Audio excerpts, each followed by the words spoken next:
อ๋อบ่อน้ำห้อนที่นี่ตอนนี้เปลี่ยนแปลงหลายเนาะน้ำเปลี่ยนทิศน้ำคนเอาขี้ดินมาปะไว้ตรงกลางนั่นอันนี้คือบ่อน้ำห้อนปรุงเลาะมึงเบิ่งเนาะน้ำเปลี่ยนทิศทางหมดแต่น้ำยังห้อนเนาะน้ำห้อนน้ำยังห้อนเลยอุ่นจุกมันจุดฝดยังห้อนแห้งอยู่เนาะแต่วันนี้ยังฝดแห้งอยู่วันนี้ยังฝดอยู่น้ำมีห้อนอยู่เนี่ยฝดโบอยู่เนาะอายหินก็ยังห้อนน้ำหิน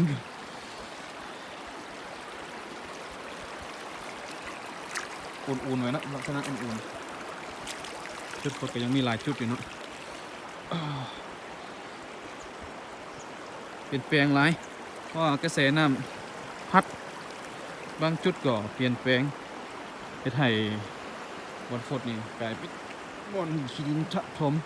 หมดโอ้ยจะกินสุดในบนนี้ยังฝดแห้งอยู่นี่บับฝดกินเบียร์กินยังบ่ทำความสะอาดเลยวัยรุ่นเบียร์เมื่อกี้น้ำไข่ต้มจุดนี้เราฝดแห้งนี่จุดนี้จะห่อนโอ้ยนะมาส่งจุดนี้ยังฝดอยู่ห่อนเนาะโอ้ยหนักห่อนแห้งโอ้ผื่นกับบ้องห่อนทางตรงนี้คุณบอกใส่เกือบแต่จุดนี้ยังฝดอยู่แห้งอยู่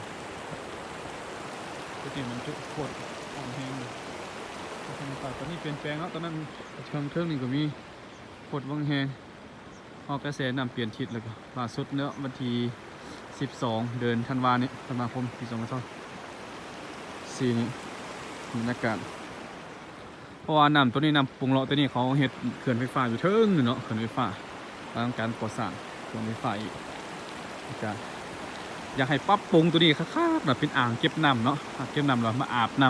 ำเพื่อแช่ออนเซ็นเนาะแช่เพื่อฆ่าเชื้อพยาธิต่างๆเนาะรักษาพยาธิหลายอย่างเนาะเพราะลักษณะจะได้กินมากเลยเนาะกินมากโอ้หอดจุด